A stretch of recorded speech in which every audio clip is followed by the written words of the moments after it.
Welcome to Ex Machina. Join us as we explore the mysteries of this world. Cryptids, monsters, macabre tales, and horror stories abound. Could they be true? Are monsters real?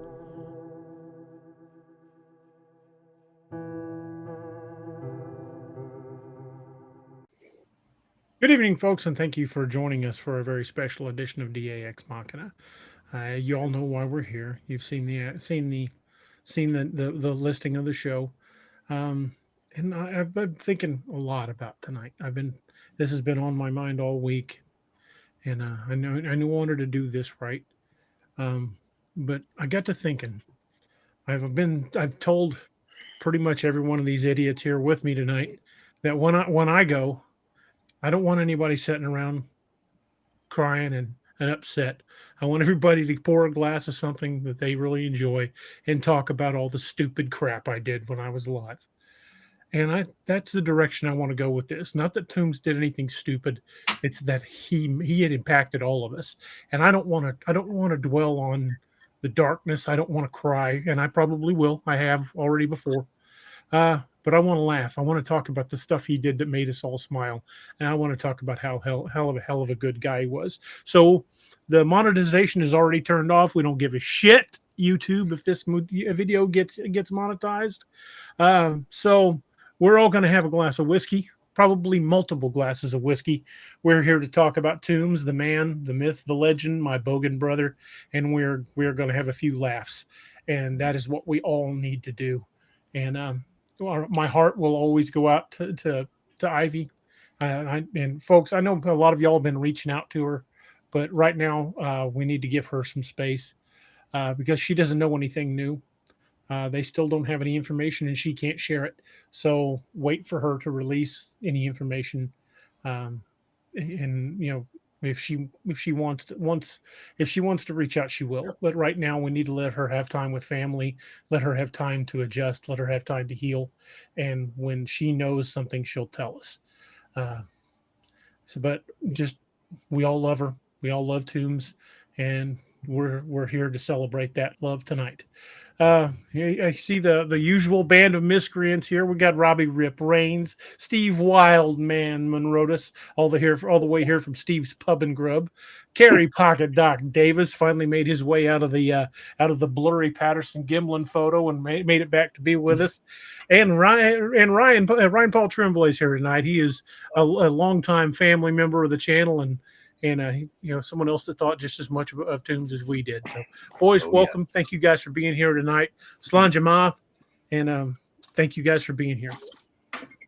Anja. Steve, I love that hat. Well, I have a dual purpose here. I have the realization that either because of my haircut or my receding hairline, I was getting a glare off my forehead. So I put the hat on.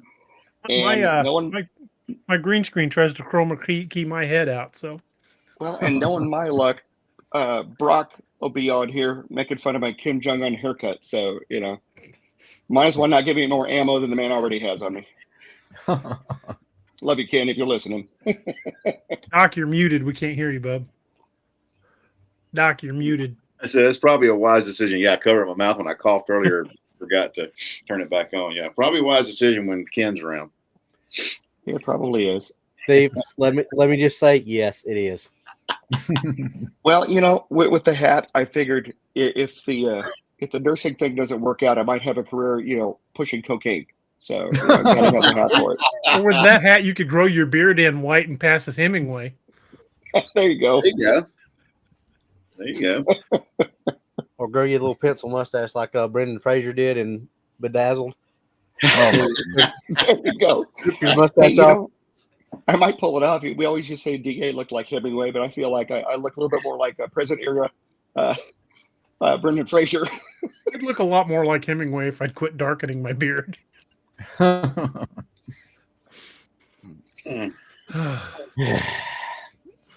Boys, thank you guys for being with me. I don't know that I could have done this alone.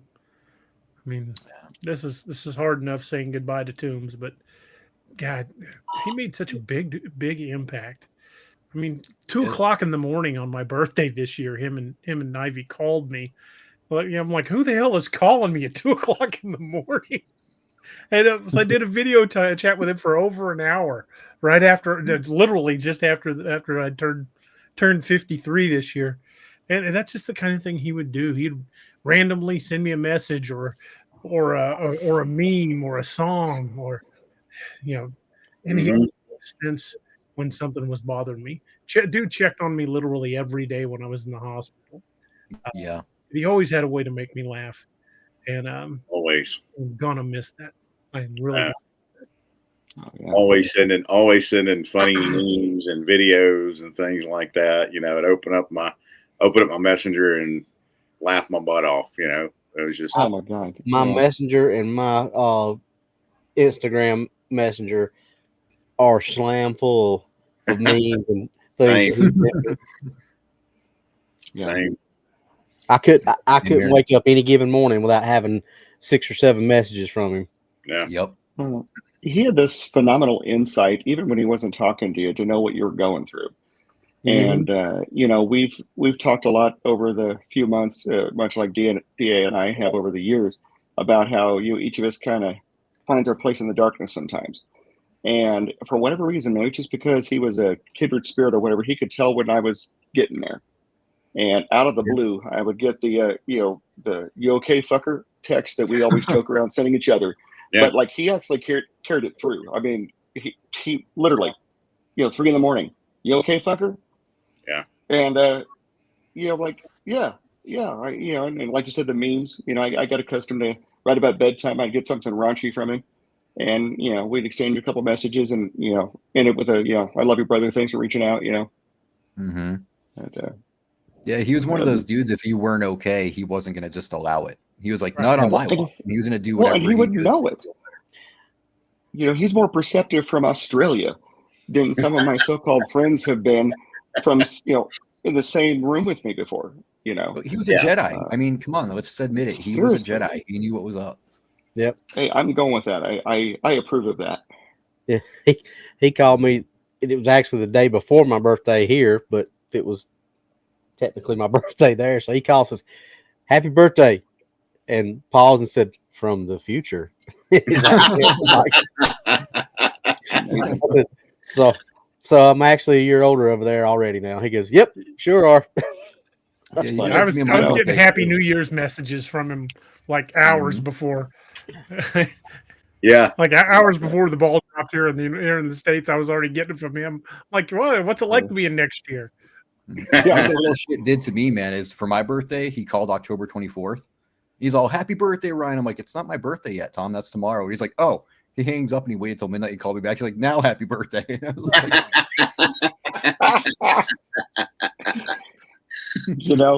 That's hysterical. I like the idea of him being a Jedi. Because can you imagine him coming back as a Force ghost and just like making an appearance? I could totally see him just busting in with that accent of his. "Quit playing with it." Instead of "May the Force be with you," it would be "Oi, cunt." Oh, Doc had some come out of his nose. Yeah, that almost went all over the screen. That was good. That was perfect timing. He's the only one in a Jedi robe with a Motorhead T-shirt on under it. And I heard you. And when I heard you say that, I heard it in his voice. That's the funny thing about it. Yeah. "Oh, let go of it, mate." I can't do his accent. Well, the infamous night that I was doing the vampire show for another channel that and I don't even know if I told you this or not, DA, but you somebody else and Doc was giving me a hard time through text message, but I was also getting voice messages from Tombs. So I know, because him and I were texting each other back and forth. That was, and for anybody that doesn't know, all of us idiots, if we're on another show, it is the other idiots who are not on the show's solemn mission to make that one laugh on camera. Moral encouragement. Yeah, and Tombs was no different, and he gave it with the best of them. And I'm sitting there, and I had my mic on mute half the night, so I could just play those voice messages from him and just that accent and stuff he was saying. I was just like, well, it wasn't our fault because half the night the vampires were talking, and you were just like, Vampires. Yeah. Not saying a word, just deer in the headlights. I did get one good one. In when I was asked, well, you ain't said nothing. Have you ever met somebody claimed to be a vampire? I said, not that wasn't on meth. And that prompted the best reaction from Tombs. I got a minute and a half of him just laughing his butt off. Oh my God, that was awesome. He had a very contagious laugh too, man. If you weren't laughing along with him, you weren't well. Yeah. Very true. Mm-hmm. Yeah, but someone said they're going to miss his good days. Yeah, I would get that. You know, I would always see those in the chat, and you know, I'd get them on my texts, and you know, of course, he'd always open up with that "Good day, mate," and we did an entire thing back and forth one night in texts, talking about. We started out first talking about Crocodile Hunter, and then we kind of really. And for those of you who don't know what a bogan is, imagine an American redneck, Australian style. That's basically what a bogan is. A bogan. Got my bogan shirt on. But we started boganizing the Crocodile Hunter, and the hilarity ensued. We were talking about them taking on he's a politician. Let's see what he's got up his skirt. That kind of thing. And it just degenerated from there, and we were dying. We did it for like 2 hours one night. Well, it was always funny to read his text because he actually texted in his accent. Yeah. Or maybe just because he was so expressive, we heard it in his accent. But I'm like, I can't believe I'm getting texted in Australian. And I actually told my wife this, and he goes, "Honey, Australians speak English." I'm like, "Read this." Sort of. Prove it. Yeah. Yeah. Yeah, I used to tease him about that. Yeah, allegedly, people from Boston speak English, but I'm not buying it. Yeah, when he used to use his dialect, I used to give him a hard time. Be like, "Tom, speak English." Yeah. Well, that night we had him and Leon Howarth on the show at the same time. I was lost. I'm like, what the hell are they talking about? The northern They accent. say we Southerners talk funny. But he never had a problem understanding me and you, Doc. No. Never once. Yes, he was just an Australian redneck like us. That's right. You boil it down, Australia is really just southern England, right? Pretty much. You're not wrong. I was asking him one day, I'm like, so if a person wanted to move to Australia these days, is it still a requirement? Do you have a criminal record? And he goes, no, but it helps.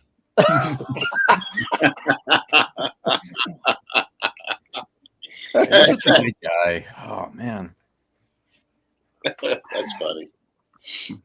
Well, his perception of the world was always so funny. And I was telling the guys on the before the show, the first day of relatively cold weather that we had this year was about a week and a half ago, 2 weeks ago.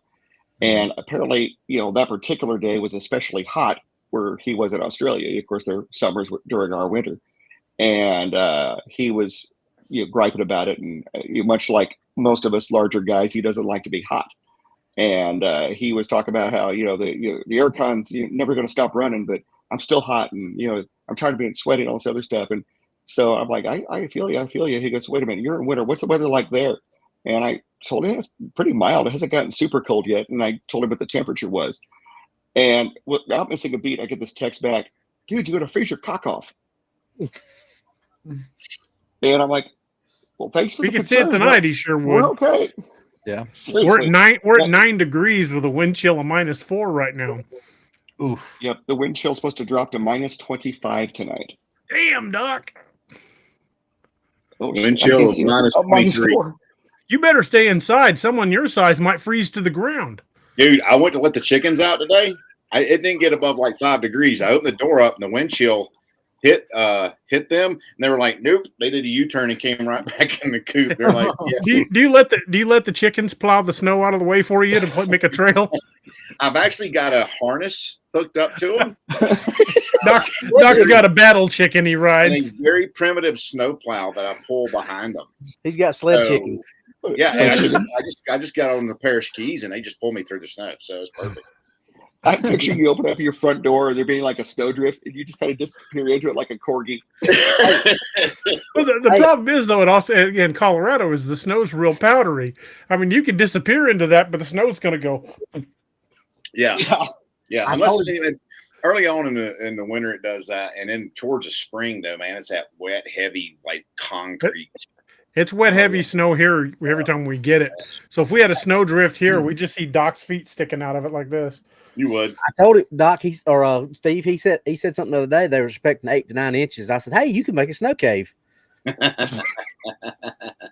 Miss Naoma says her husband's buried under 17 inches of snow in Illinois right now. 17 inches of snow covering Illinois. Man, it might even keep the murder rate in Chicago down. Probably not, though. Doubt it. Nah. Nah. Good thought, though. Oh man. I needed a good laugh. This has been weighing on me all week, and I miss the humor. I miss the jokes. I miss the funny side, but I still feel so bad for Ivy. It's a week later and she still doesn't have any answers.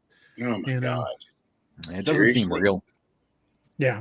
And No, when I got the call, I didn't believe it. I mean, I was just like, no. I just talked to him last night. No. Yeah. That's what me and Robbie were talking about whenever she video called me, and I was like, oh, this is not good. And me and Robbie were talking. We just talked to him the day before. Yeah. Mm-hmm. So DA texted me, and I was in shock. Crazy. I know DA's sense of humor well enough to know that he wasn't screwing with me. And so it hit immediately. Yeah, it just blew me away. Griff says Doc traded his snowmobile for a chicken sled. Well, it's a good alternative. It's a good alternative. Well, with them gas prices getting as high as they are, they can't afford gas in their snowmobile, so they just straight over to his chicken bobsled. That's right. And the great part is you literally pay them in chicken feed. Literally. Yeah. Yeah. And they were cheap. Snack every now and then. The eggs pop out. Yeah. Transportation and cheap food. That's right. I was thinking about what you were saying about Ivy still not knowing any information. My cousin, he passed away about 5 years ago. He owned his own monster truck, and a friend came to go visit him and found him dead in his garage. And he was 32, and the state of Illinois has still not released his official cause of death. They finally settled the estate without it, and because we want to find out, did he have a stroke? Was he murdered? Because he had like a bump on his head, but he also fell and hit his head on the truck. And like 5 years later, they still don't know. I'm like, crazy. I don't understand how you could not know. I know, man. I don't get it. Marty at Nona Boss says he messaged her on New Year's to say he got his ass handed to him in Uno. He's 5 large into a bookie over an Uno game. Oh man. So how was your last interaction with him, Ryan? Oh man, it was comical as hell, man. We were talking about hoaxes, and every time I mentioned any names, he's like, "The fuck out of here," in that little accent of his. He just was not having the hoaxes, man. He would get so worked up, and I just be like, bro, it's okay. Calm down. Bring it down a little bit. No, screw that shit, mate. Yeah. You should have heard him and I one night bitching about people posting AI Bigfoot pictures as real. Oh, he got started on that too. Oh, Yeah, we went on a rant. Between the two of us, we were on a rant for like 45 minutes. You just let him rant, man. You just hold the phone and just let him talk. And you're just like, okay. You just listen. That's all you do. Just listen. His rants are more fun to listen to than most people's, just between absolutely.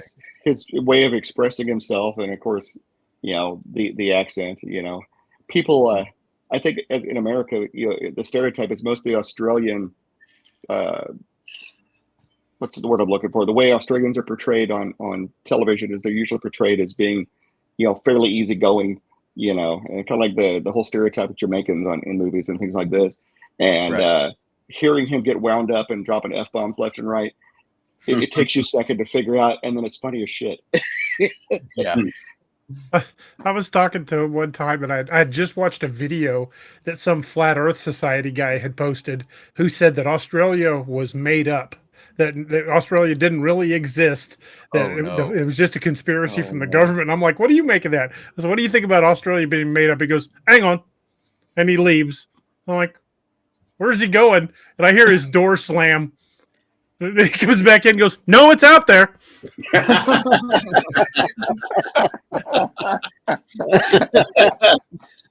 Oh man, Just wanted to go check to make sure, but it's out there. Oh my God. His humor, man. Oh, that is great. Well, and he would say the most just off the wall things with a completely neutral expression. It's like, if you weren't listening to the words, you would totally miss the whole, the whole perception. Like I said, he's, oh God, I'm gonna miss him something crazy. Yeah. Absolutely. Yeah, I mean, when he thought I was going to quit cryptozoology and podcasting, he was not going to have that. He was not allowing it. I was like, oh boy. He kept calling me saying, you're not going to quit, mate. You're not going to quit, mate. You're not going to quit, mate. And I'm like, all right, Tom, I get it. I get it. You don't want me to quit. I get it. When I was in the hospital, he was, and I'm not going to say any names. Anybody that really knows all of us will know exactly what I mean, but he was absolutely convinced of what event had caused me to be in the hospital and was ready to go pay a visit to somebody over it. And yeah, he was fired up about it. Oh, Yeah, he and I had that same conversation. Yeah, you didn't mess with his family, man. If you mess with one of us, it was like messing with his blood. He didn't allow it. Seriously. And I wouldn't put it past him to get his ass on a plane. He was, everybody's got that one friend or two that, you call them at the wee hours and they show up, shortly later with a tarp and a shovel. Usually that friend doesn't live on the other side of the planet on a different fucking continent. But he was that friend if you needed him to be. It's one of those like, give me about 20 hours, I'll come over and kick his ass. He's a good man through and through, man. One of my best friends. He'd give a stranger the shirt off his back. He really would have. Absolutely.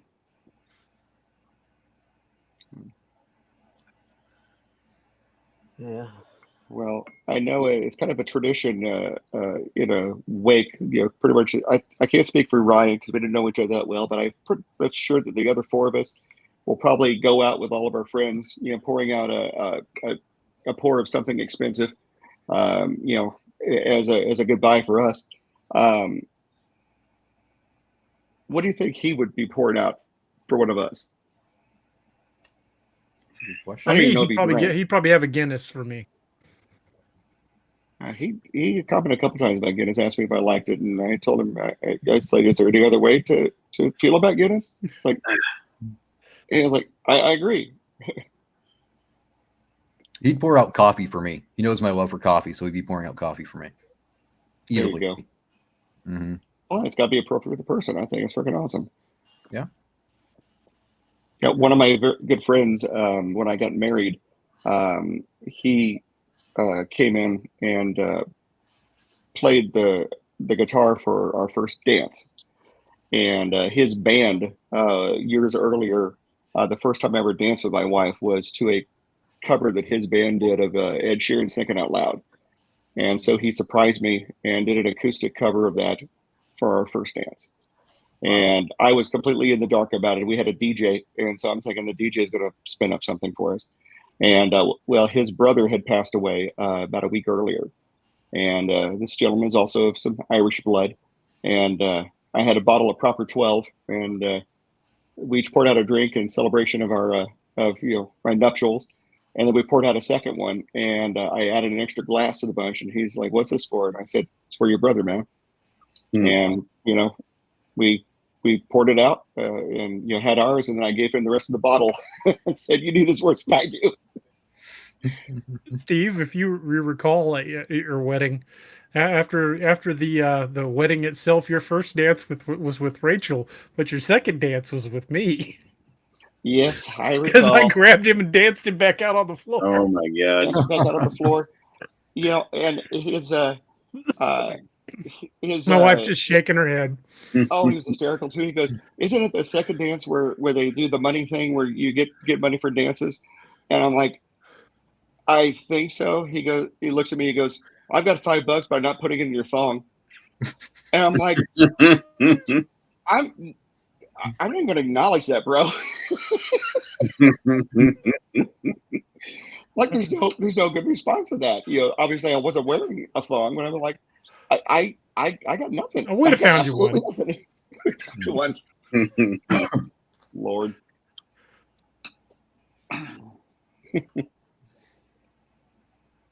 There we go back to the pear and the rubber band again. Yeah, the Bartlett pear with a rubber band wrapped around it. That was always one of his favorite jokes too. Yeah, that's what was my standing joke about why I don't wear a Speedo, because that's what I'd look like, a Bartlett pear with a rubber band wrapped around it. That's an image I need, DA. You're more fortunate than I am. Yeah. The bulge I leave behind looks like two squirrels fighting over a nut.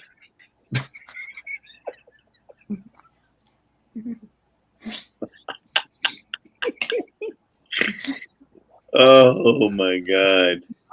Oh my God. You know what? Our friend Brian that I work with, right? DA used to work weekends. Well, he's got this big full beard now, and he doesn't trim it. I mean, the dude looks like Osama bin Laden. And when we first started having to wear masks full time, of course, he went into kicking and screaming because he wasn't going to do the mask. For whatever reason, he wasn't doing it. Fits his philosophy of life. And he walks in with his mask on. I told him he looked like 70s Bush.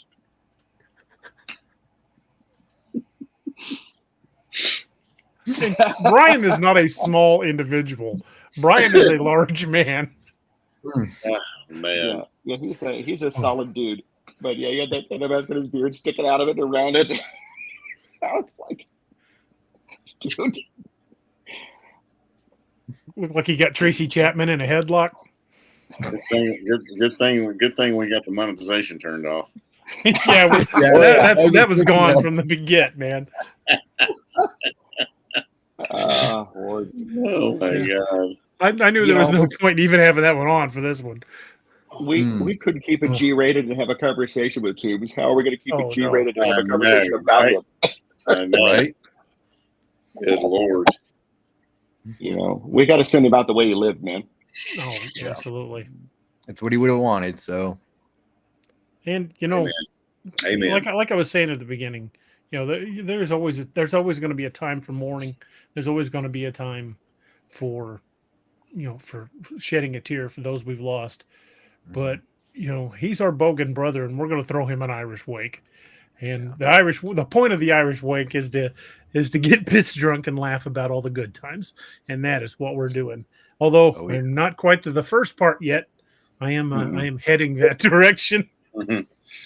Should have started earlier for that part, but that's all right. We'll catch up. Yeah, I started a little earlier. I mean, I don't want people when I go. I don't want people, wailing and crying. I want everybody to remember the good things and laugh and have a drink, and just remember what a knucklehead I was, and and I think that's what he would want too. He wouldn't want anybody sitting there wailing and gnashing teeth and anything like that. You know, Right. No. he would He'd be would furious if we were crying He and would. sobbing. He'd be like, he'd be "Hey." like, what are you crying for, mate? Yep. Oi. You know, I've always said that I wanted to go peacefully in my sleep like my grandfather, not screaming in terror like his passengers. Mhm. Yeah, that. Oh. Oh my God. that's twice. You're welcome. Oh. It's kind of like the last words my dad said to me. You know, son, that gun's loaded. Oh my God. I'm kidding. Well, he didn't die. Oh my goodness. Kidding. Or you could go like Richard Pryor's dad went, having sex with a woman 20 years younger than him. He came and went at the same time.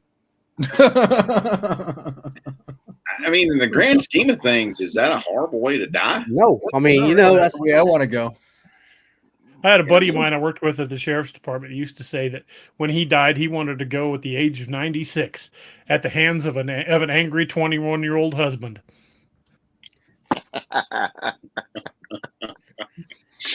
Oh my God. Oh wow.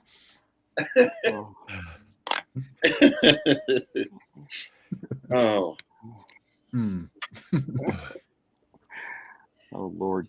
I am Winchester. So, gentlemen, I'll be back shortly. Got to go reload. Got to go reload. Got to empty Tactical mag. reload. Absolutely. Yep. Be right back. Yeah.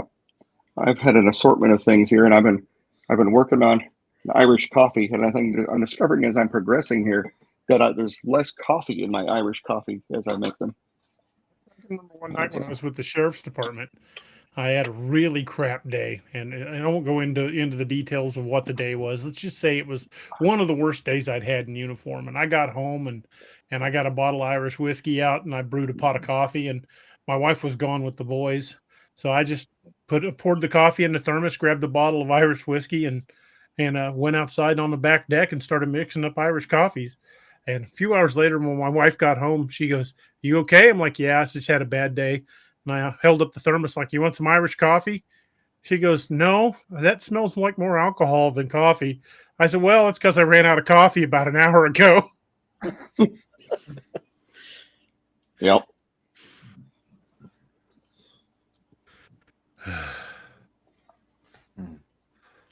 I am gonna miss him. Yeah, me Yeah, too. me too. I never got the pleasure of going to Australia. Even though my wife and I love to travel, it's a little cost prohibitive to go down there. And I was hoping that if I ever managed to get down there, that I would meet him someplace and have that cold Guinness that he and I always used to joke about. And I don't even know if he regularly drank, but he was going to have one for me if nothing else. And I was like, yeah, that's pretty awesome. And can you Already under imagine? instructions that if I got a chance to come down there, I was going to be bringing a small arsenal of Scallywag Tactical for them in my suitcase. Hey, just remember, as somebody who's come very close to a cavity search, make sure you declare all of that when you get to the TSA checkpoint. Oh. Don't worry, I was going to put your name on the luggage tag. Well, just remember, when they go to search you, they pull you aside for screening. They always put a hand on your shoulder just to make sure that they have control of kind of where you are. When you feel the other hand, and then somebody whispered in your ear, you feel that, then you start to get nervous. Yeah, when they tell you for the strip search just to throw your pants over in the corner with theirs, yeah. I thought that's what your doctor told you, DA. Yeah, that was the joke I told my doctor. He wasn't as amused as I thought he would be. He's like, yeah, funny. We have the same doctor, and he's an old friend of DA's from. Yeah, we went to middle high school together. Middle school together. Yeah, started in junior high. And I've seen him as a doctor for almost 20 years, 15 anyway. And I hit that target age where I had to have those nice fun exams. And so I had my exam, and it was as advertised. And as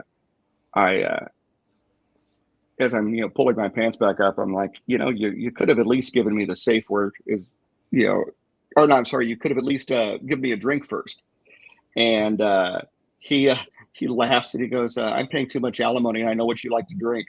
And I was like, fair enough. And then as he's washing his hands, he just starts laughing hysterically. I'm like, what are you laughing at now? He goes, although as long as we've known each other, a safe word would have been nice. I'm like, thanks, John. Thanks. 50, John started talking to me about colonoscopies. I'm like, well, when you're ready to schedule that, you're taking me out to a nice steak dinner first. There you go. Well, you know, they've changed the guidance for that now to age 45. And of course, they changed it. Yep, they've changed it the year I turned 46. So I was behind on my exam, no pun intended. So yeah, I had to have the prostate exam and I had to have the nope scope. And, you know, I worked 6 years in colorectal surgery. And so I know everybody that works in the department that does the nope scopes. And so, you know, they're rolling me in after my 24 hours of unintended weight loss. And the guy's chatting me up because, you know, we're friends. And he's talking and as he's prepping the, well, as he's prepping me up, he's you know, prepping the equipment, and he lays the scope down behind me on a washcloth, you know, so I have it where they're ready to use it. And I'm facing this monitor that they use for the test. And it's like a, you know, 40, 50 inch, you know, high def, like 4K television. And just absentmindedly, when he put the scope down, he had it pointed right at my butthole. And I'm looking up at the screen, and there's like an 18-inch high res image of my own brown eye. And I first thought in my mind was, it reminds me of that one episode of Star Trek with the you know, the world-eating ship there. And then I'm thinking, my next thought was, this is going to be the worst movie ever. And then about that time, I hear somebody in the room say, and there goes the Versett. And then the movie ended. And I'm thankful that it did. It's like when I did my angiogram back in November. They get me on the table and they're like swabbing my wrist. They're like, we're gonna go in through your wrist and we're gonna give you a little shot, and you'll feel tired, but you won't go out, and you'll be conscious during the procedure, and we'll just get this angiogram done. It'll be great. I'm like, okay. So they give me the shot, and the next thing I remember, they're wheeling me back into my hospital room. I don't remember a thing of that angiogram. Right. Yeah, they want you conscious for it, and you'll respond to questions. I mean, you'll respond completely lucidly, and you won't remember any of it. I don't remember a bit of it. Yep. I warned my wife. I said, so doctor's going to come back in, and he's going to talk about all about the scope, you know, what he found and what he didn't find when he wants me to come back. I said, I'll respond to him. I'll answer smart questions. I'll get the answers. I'll nod my head, and I won't remember shit. And so I remember, you know, quote unquote, coming to in the room. And I said, how you doing, hon? And I said, the doctor come by, and she starts snickering. I said, he's been by and you got everything. And she goes, yep, recorded on my phone. I was like, good girl. Thank you. Used against you later. Well, of course. There you go. It's filed in the Rolodex. All right, gentlemen. Well, I got to hop down because my dog's making noises and he's got to go do his thing. All right, man. Yeah. Thank you for joining us, man. And before I go, though, I just want to say, you know, happy trails, Tom. Till we meet again, brother. Absolutely. Take care, everybody. Thank you. Hey, thanks for being here, dude. My pleasure, man. You guys take care. You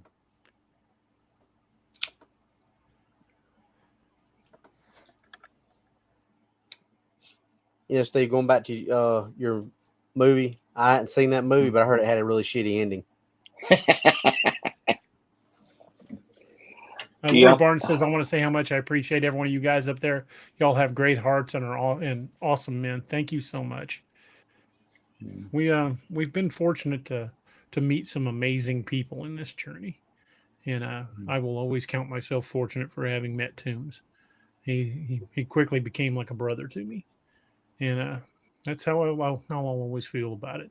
I mean, there's the family you're born to, and there's the family you choose. And he is definitely family I've chosen, just like these idiots and Doc. And when he gets back, he's off me. There he is. Oh, speaking of Doc, he must have somebody uncorked a bottle or something. No, I was talking to my son. Real quick. Here we go. I haven't taken it. Hey, you might appreciate this one, DA. I figured, what more appropriate way to? Nice. I'm so jealous. And I'm so jealous. That's my favorite. Going back to that was the night we did the uncorking thing, where every time you'd step off camera, I'd uncork that bottle and you'd stick your head back on.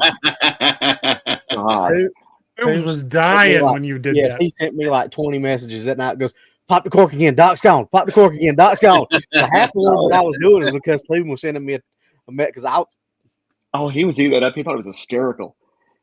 and every time pop and Doc would go back in, he said, "Oh, cool, man, you got him again." He cracked me up. One day after a show, it was what a particularly. I think I was just at a particularly bad place when we had the show, and the show was kind of the highlight of my night, and so I was drinking pretty heavily. And not too long ago, he made a comment. He goes, I always am entertained on those shows when you're drinking. He goes, I don't think I've ever seen you drunk. And I started laughing. I said, I don't think you've ever seen me sober. Because I'm always drinking on the show, But he's funny. Oh man, that's funny. Yeah, I do remember that. He was laughing his butt off whenever we were popping the cork though. Cork in the bottle. Oh my God. Oh yeah. Well, I used to joke that was the only way to get DA to come to my house, but then he hurt his back, and even the cork doesn't work anymore. You just hear the scratching at the bottom of the stairwell. Oh man.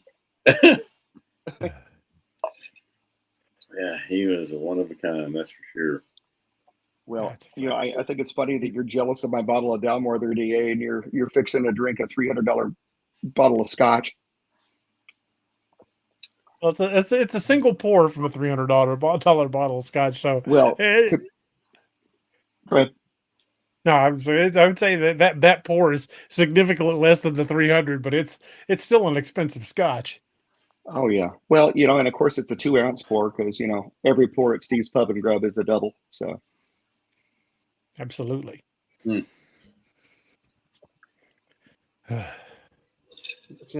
fit right in with the four of us.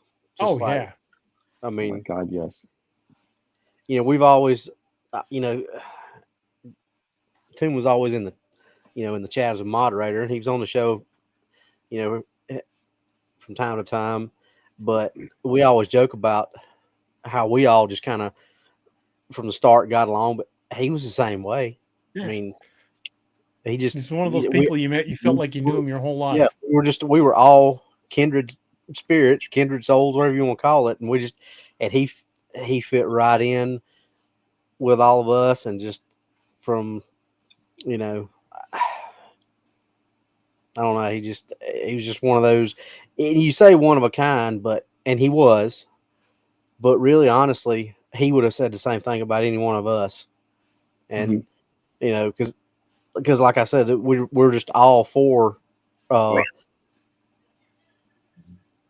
just like him, and that's why we all five fit together, and just. Mm-hmm. So, oh yeah, he's definitely the fifth Beatle for our little group. That's for sure. Yep.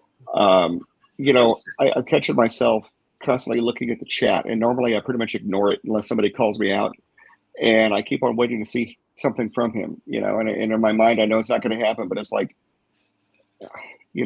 it's not right without it. Yeah, it's going to take some getting used to.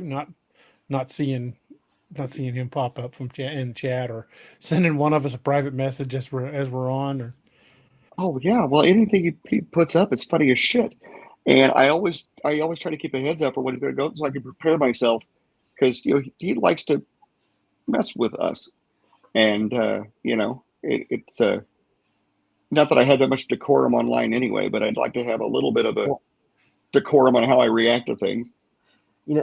I never thought about putting Lone Wolf Customs on there. That was him that came to me and said, "Hey, give me all your information so I can put it on there and promote Lone Wolf Customs." I never thought about that. That's because I'm not a self promoter. Y'all know that.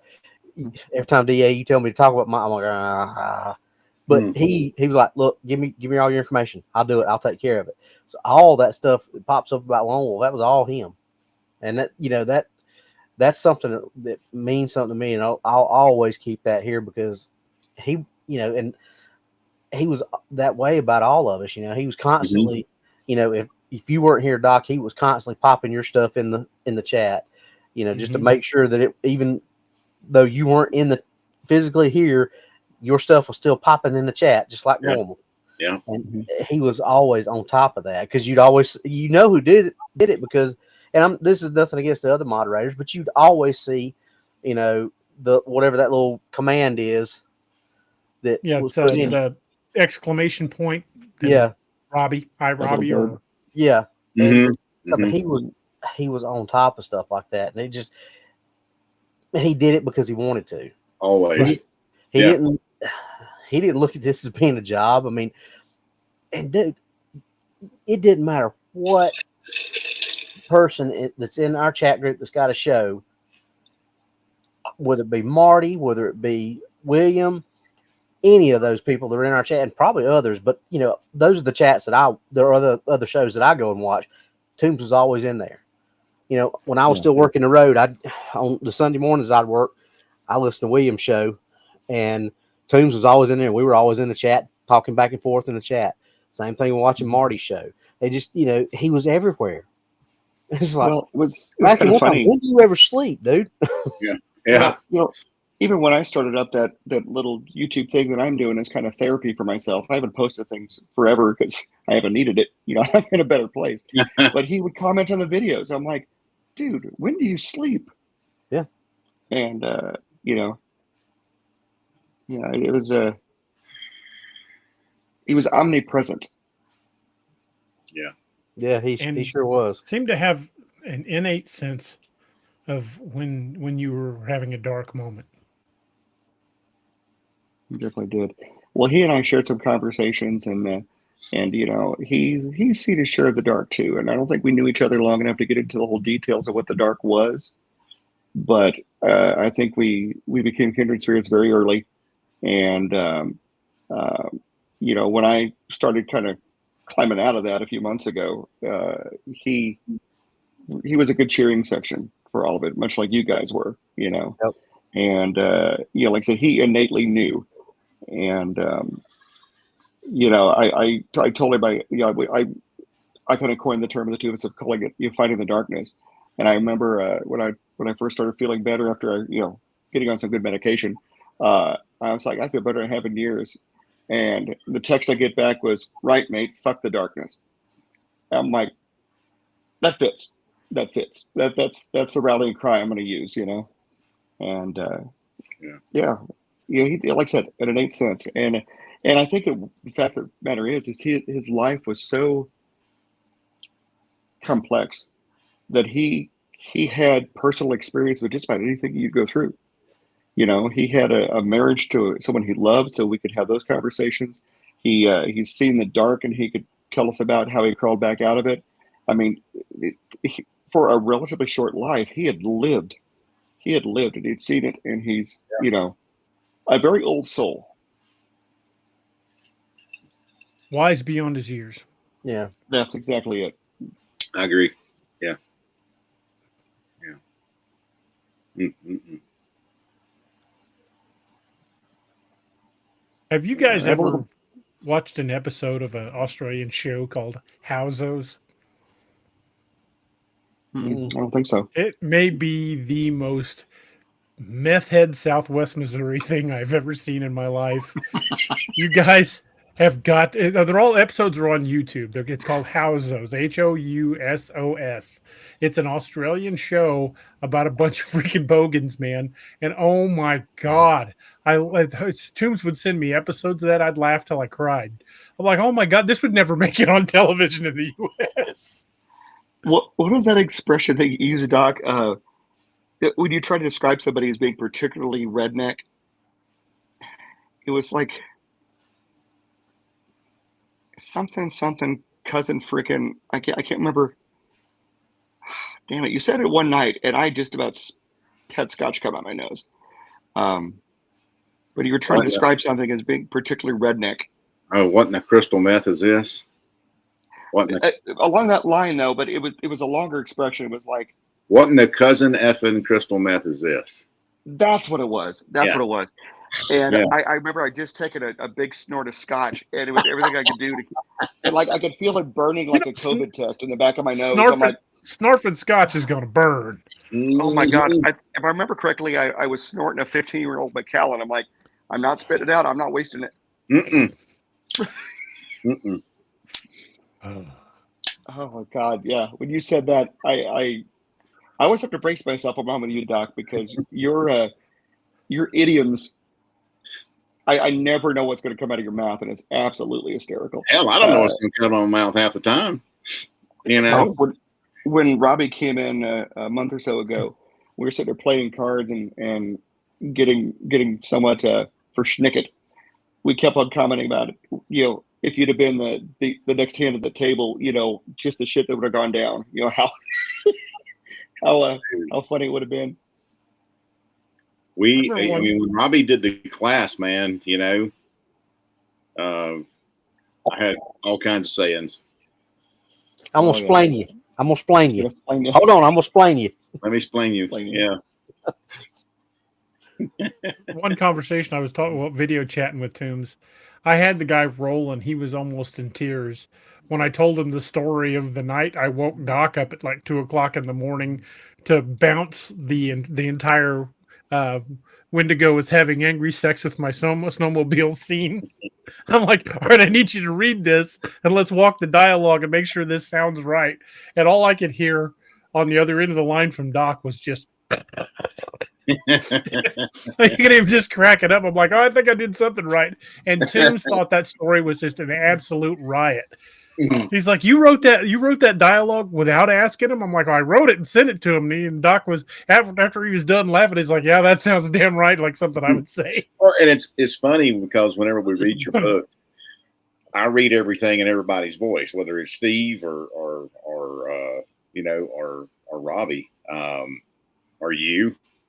So yeah, I think it's funny because then the interactions in the books they mirror everything we do here. That's what I like about it so much, because I like whenever Robbie was like, damn, there's two of them, I could absolutely hear him say that, you know. Well, Wild Bill Hickok was notoriously well spoken, so I knew when him and Doc got together, there was going to be this very loquacious soliloquy of conversation, and Jed's just like, ah, shit. Now there's two of them. Because that is exactly how I would have handled that situation. 100%. There's no doubt in my mind. I would have been like, shit. Now there's two of them. I totally heard that. And Tombs is he's like, yeah. Every time I'm reading the book, I hear y'all. I literally hear y'all talking, all of you. I hear y'all talking. Oh my God! Well, I'm the same way. Because. You know, let's be honest, Declan is DA, and Doc is Doc, and Jed is me, and Josiah is Steve, and you know, that's whenever those characters are speaking. It's weird because I hear Jed in my voice, and I'm like, no, that should. But yeah, I guess it is. But it I don't know if y'all do the same thing when characters are there, but anytime, especially Jed and Doc, that's.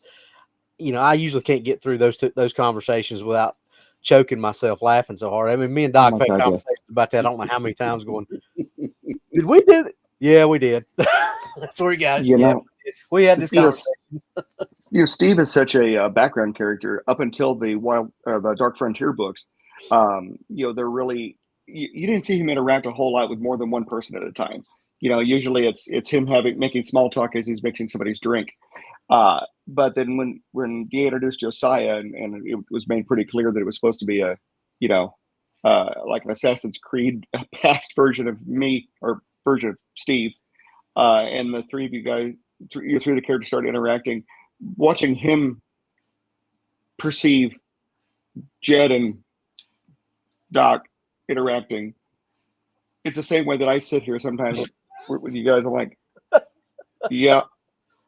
What in the world is wrong with these two? The thing with Steve's Pub and Grub, with the Steve at Steve's Pub and Grub, is I generally only have that one chapter, that final chapter, to kind of build. But what I've been slowly building is he's basically Clark's conscious. Without him, Clark would probably have gone off the deep end. He's Clark's conscience. He keeps Clark focused. Well, and then we had the conversation about how he's Steve in the books is a little meta too. A little bit. You know, he knows more than he should. Well, that, and then just the fact that he doesn't seem to process on a linear timeline either. You know, there'll be interactions, you know, a short time apart with a younger Steve. There'll be interactions, you know, just a short time later with, you know, an older Steve. Yeah, we had that conversation in your apartment while we were waiting on you, because I don't think any of us had really we put it together, but I don't think any of us really thought in that whole grand scheme of it till we had that conversation, because it was almost like a moment of realization. You're like, yeah, that is true. It's this character, but it's also this character, but then this character, and we're all trying to figure out where you were going with it, and it's just like, how's he gonna do? But what? Well, the timeline of the DA verse reminds me a lot of like reading stuff in like Jonathan Mayberry's you know, Ledgerverse. You know, stuff happens in an incredibly short period of time. Like this small group of people have an incredibly shitty time and short time frame with all these little, you know, like from the time that you know Bigfoot's tearing down, you know, Clark's cabin to where we are now isn't that long. Less than 2 years. We're talking you know, less than a couple of years. Less than 2 years. So, you can look at the books and look at I don't give a year, but you can look at the months and follow the chronology and go from Apex Predator, Wolf Moon, and bounce through all the way to the most recent books. And that chronology sticks, and it's within about 2 years. Yeah. And then you got, you know, Steve, the nurse who, you know, I perceive him as being, you know, a few years younger than me, maybe in his 30s. But then Steve, the bartender, is a little bit older than me, probably, you know, mid 50s, I would guess. And so I'm like, okay, well, in 2 years, what the hell? So I'm entertained by it. You know, there's nothing better than being a fan of the story and then all of a sudden find yourself in the story. Yeah, it's surreal for me. It really is. Oh my God. You know, when I hadn't met you prior to reading Call the Wendigo, and I was really entertained by, you know, just the dialogue. And then like a week after I finished reading the book, you were on the show and we, you know, met at that point. And it was all I could do to keep a straight face while I'm interacting with you, because I'm like, oh my God, that's you know, that's Doc. That's Doc. That's the guy, as Clark says in that book. I wish we could meet the real life Margolin. I mean, DA, who was there anybody in particular that was your inspiration for him, or is he just an amalgam of personalities you've met over the years? Margolin is an amalgam of a couple of people. Okay. You guys remember the night we had my buddy Chris on the show that had the trees pushed over, and he lives here in Missouri. Had some trees pushed over. Mm-hmm. Yeah, he's primarily Margolin is him. But what'd you tell me? That a lot of the junior high is in Margolin. Yeah, there was a lot of the before I got married, there was a lot of my hijinks are in Margolin too. But Margolin's one of those characters that I can be doing dialogue for, and I'll write dialogue and I'll stop and go, where the hell did that come from? It's like you just. Even I'm kind of shocked at what comes out of his mouth. You have like an out of body experience, and there's somebody else writing for you. Yeah. You know, what I'm expecting to see one of these days is see that completely meta moment where, you know, the team goes in to interact with you know some kind of a cryptid expert for some reason, and it's actually DA they're interacting with. You know, that would be. Oh, that's already happened. Think about the Nightmare Hunter. Well, that's true. Mentioned himself in the Nightmare Hunter. Well, that's true, but we don't get to see much of an interaction now. I mean, no, it's a phone call between him and that's already kind of happened. Because I read that line, I was like, "Holy shit, that's weird." You got the information about the werewolf attack from his writer friend, right?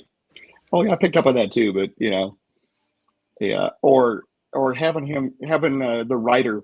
You know, that this for the unnamed writer, you know, pop up in Steve and asking questions or, you know, something like that, you know, it would be fun. It'd be fun. Well, just either way you choose to, that question that I asked you about, and you know where I'm talking, don't you, Dave? About Yeah. And I think How you probably know what I'm modern talking about. versions are going. How the modern versions are going to meet the old versions. Yeah, Yeah, I'm interested in that myself. because I tell you what my idea was, Doc? Man, I don't know. I think we might have talked about it. About having moderns come in and meet. Yes.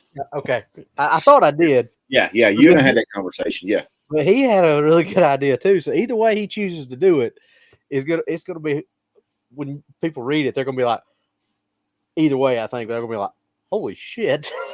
I've already pretty much got in mind what's going to happen, because in the book that's currently in progress, for those of you who aren't members of the Patreon will can read the first couple of chapters. It's already up.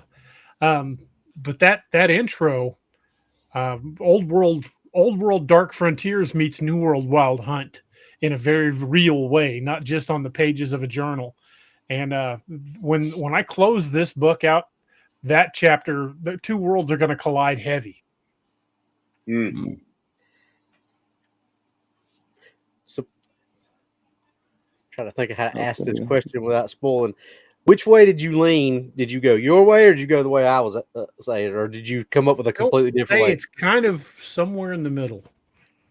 I kind of figured, because the way when I put that to you, you was like, yeah, Doc, you know how I always goes. What you're doing now? He's like, I swear he only has the beard so he can stroke it while writing. Yeah. Well, at some point, we are going to see Declan Kane and a few of the others ordering a Guinness at Steve's Pub and Grub. That is actually going to happen. Yeah, I think it's funny how, like you were mentioning earlier, how Steve lets on more than knows more than he lets on, and he just rolls with it. You know, it's like you put it down so subtly that unless you're really paying attention, you're like, okay, how the fuck does this bartender not know what's going on? You know, I envision that underneath the bar, Steve has guns. Oh, and right. I also envision that he's got a cabinet down there with shit that the rest of the team has stowed in case something goes sideways while they're there. I definitely foresee that even though Steve's may have possibly started off as a shack that barely paid the rent, I could definitely see the Wild Hunt quietly hardening the bar, because it has the potential to be a safe house, and it's just far away enough from the base that they could get there quickly. But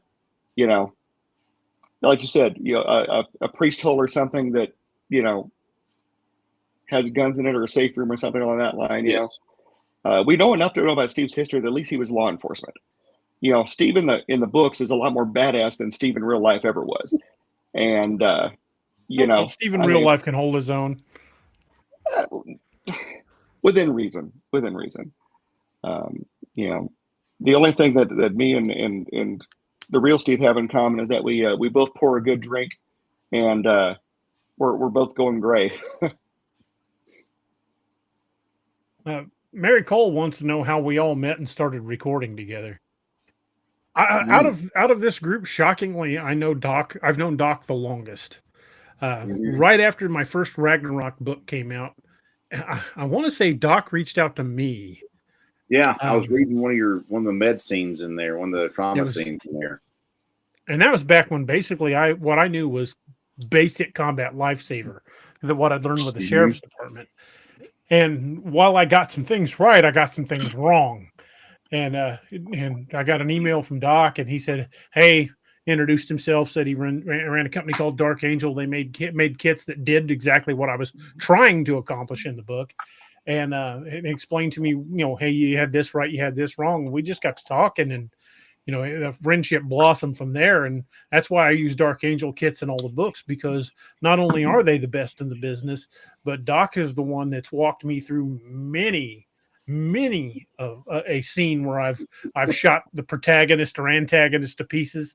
There's been a few times I'm like, okay, how do I save this guy? And Doc's like, nope, you're gonna have to rewrite this scene. Ain't no saving this one. I remember one of our favorite interactions, like So Ozzy was like, dude, he's fucked. I was like, yeah. I said, stick a fork in his butt because he's done. He's like, damn it, I got to rewrite the whole thing. If he were to roll over onto a trauma surgeon's table, yeah, he probably still wouldn't survive. Yeah. If that happened in a hospital, in a level 1 trauma center, he's still going to die. Well, all right, I'll tone it back a little. How do I tone it back without making it too bad? And I've done that many a times with Doc. Send him like a dozen pages. I'm like, all right, this section is where I totally fuck up a character. How do I save him? That's where I always get the, hey, fuck, are you awake? Like 2 o'clock. Yeah. And there's been a couple of times where, or I've sent him the, hey, I need to make sure this guy dies. Is this enough to kill him? Right. Well, Doc's primary purpose behind the scenes is twofold. One is he's, one of the 3 of us that's responsible for the, hey, fuck, are you okay? Text. But the other part of it is he makes sure that the main characters keep their plot armor. Because left to his own devices, DA will fuck them up and kill them. I've killed a lot of characters. We need Doc to make sure that they don't die unintentionally.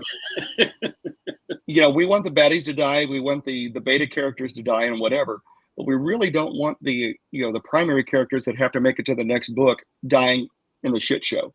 Well, in the Ragnarok series, when I killed Southard in the Ragnarok series, I just got a simple text from Doc. You son of a bitch. Yeah, his death scene was kind of rough. It was brutal, man. I was talking to Deb today. I'll read you the text. Deb, I don't know which book she's reading. I didn't ask her. She says, she's like, Sarah and Gabrielle? I'm going to start calling him. She's in Blood Moon. Okay. She said, I'm going to start calling him George R.R. Roberts. I said, yeah, don't get attached to anybody. She said, he needs to include a complimentary black armband with every book. I love it. So, yeah, because we said that one time. You're like the George, not only you're the Tom Clancy of cryptids, you're kind of like the George R.R. Martin, because don't get attached to anybody, dude. I do burn through some characters. Yeah, you do. And snowmobile. I was talking to Jonathan not too long ago about your books, and I said that your writing reminds me a lot of his, and that you will wipe out almost anybody. Like it's gotten to the point with Jonathan's series that there's only 1 or 2 characters that I know that are safe because they appeared later, and then one of them he told me that if he ever killed him, his wife would divorce him because she likes that character. Now, so I know that one's safe. But then he's done the same kind of multiversal shit that DA's doing. I'm like, okay, well, in the universe, in the continuity we're watching now, that person's still fucked. Well, I've been reading, was it the one that Ken Brock sent me, the Monster Hunters International? That's one Larry Correa. Larry Correa.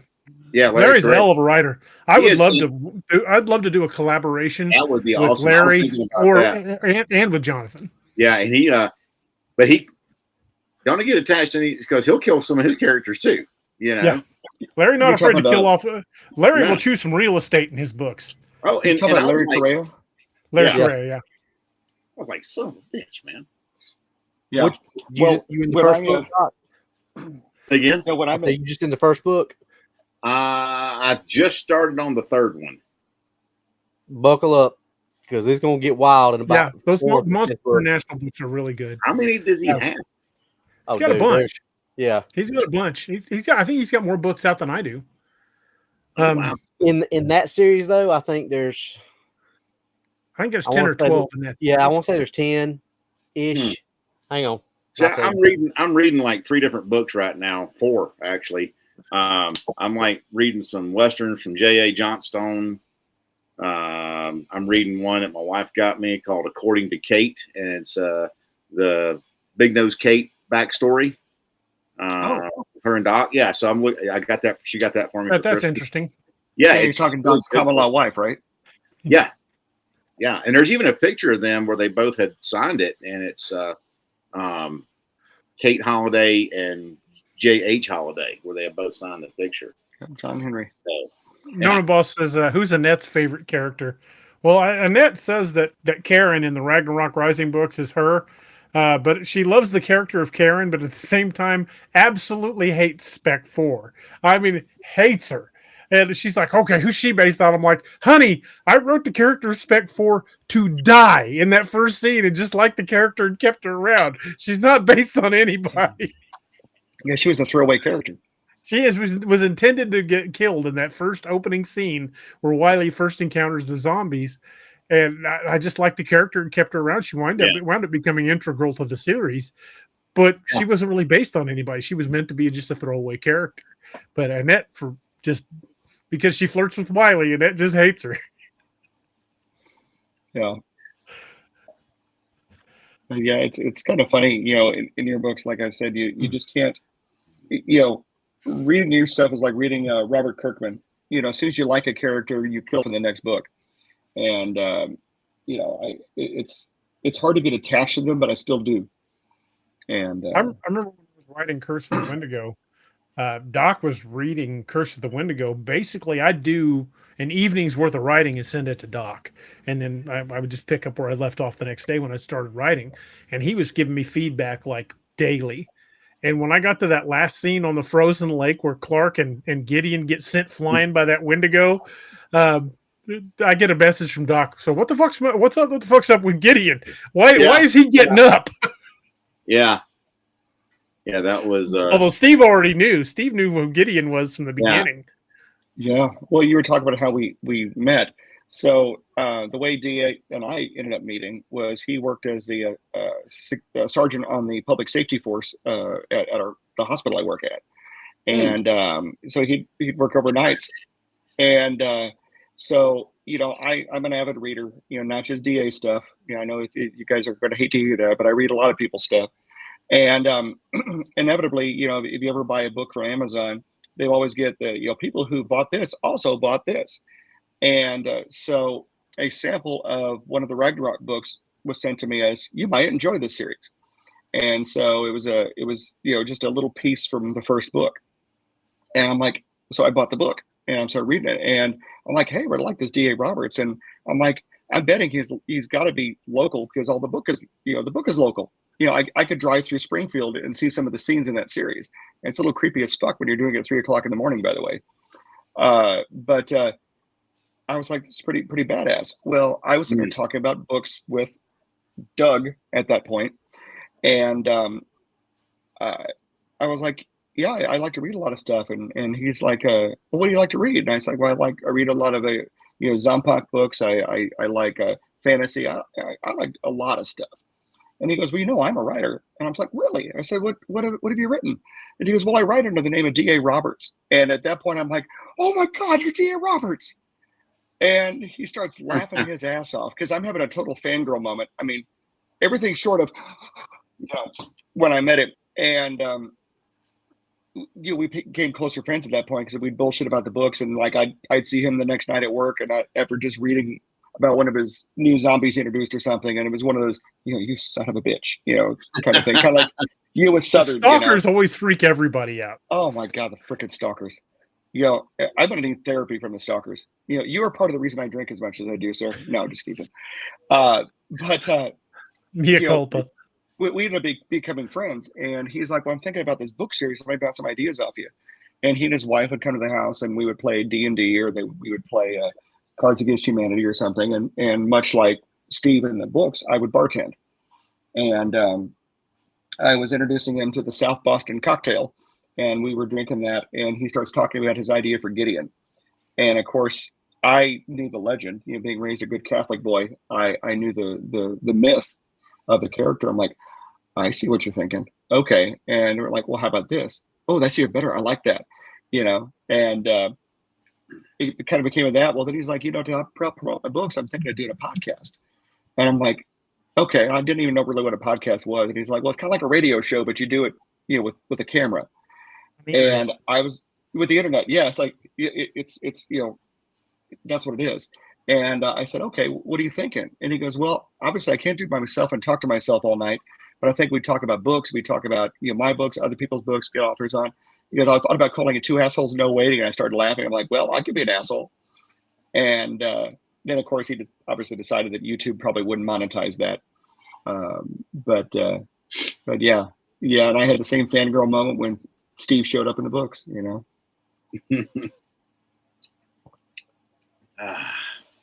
Well, Steve actually had a cameo earlier than that in Lakeview Man, although I never said the last name. He was one of the nurses that helped pull Clark off the chopper after he got shot up. That's right. So, and that was the meta thing I'm telling you about. There's like a multiversal thing going on because Steve that owns the bar is not the same Steve, but it is. He's a retired cop, and he's probably my age or older. I envision him as about 50, 55. Because you had to have enough time to retire from law enforcement. Steve, some guys retire after 20. They do. Well, okay, so maybe it could be my age. I forgot I'm old as fuck. But anyway, Steve that works at the hospital wasn't a cop. That Steve's an ER nurse, and I picture that Steve being a little younger than me, but it's still the same Steve, but it's not, and so. But it is, but it's not. But it is. Right. Like I said, there's some multiversal shit going on, I suspect. DA is too meticulous with his details to accidentally fuck up a timeline. I've been in his writing room and I've seen hash marks written on a piece of paper. And I asked him, I said, what's with the hash marks? She goes, I'm counting bullets. I'm like, what do you mean you're counting bullets? He goes, like, by the firefight. He goes, we don't want to do the Beverly Hills Cop thing where the Beretta never empties. I'm like, okay, that's a little anal. Got it. I like that. That's how I write. So he's not going to jumble an accidental 10-year gap in the timeline just to put his friend in the book. The DA verse is too constructed. Just a new 16-shot revolver. Right. Doc actually got a mention in the book before he even showed up in the book. Mm-hmm. Mm-hmm. Yeah, when it was mentioned that Wiley had met him at a conference, and that's why he had the Dark Angel kit. Mm-hmm. So Doc got mentioned in the books before he showed up in the books. Yeah. And then if you catch at the end of, I hint that Wiley's part of that universe too. At the end of Apex Predator, when Will is getting ready to take Doc back to his rental vehicle. Doc says, I've got a little time to kill. I'm going to stop in Springfield and visit a buddy of mine. He's a corrections officer. So I was dropping hints Wiley was going to show up long before he did. Yeah, I'm looking forward to that next installment to see how that fleshes out, to be honest with you. Yeah.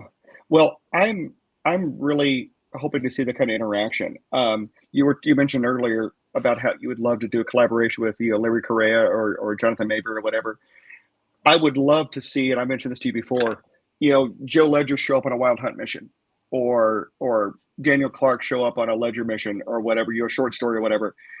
Every time Jonathan has introduced his protagonists to each other, they hate each other. They absolutely hate each other, and the pissing on trees, dick waving that goes on makes it hysterical. The interaction is absolutely priceless, and I would totally want to see Ledger and Clark try measuring members, because it would end in a stalemate and it'd be funny as hell. On that note, I've got to step to the little boys' room. I'll be right back. All right. I love it. But I'm picturing, how bad Joe gets shot up in the books, and he spends a lot of time in the hospital at the end. I would love for Joe to meet Daniel and just say, yeah, I've read your jacket. How the fuck are you still alive? You're one to talk. Exactly, that kind of interaction.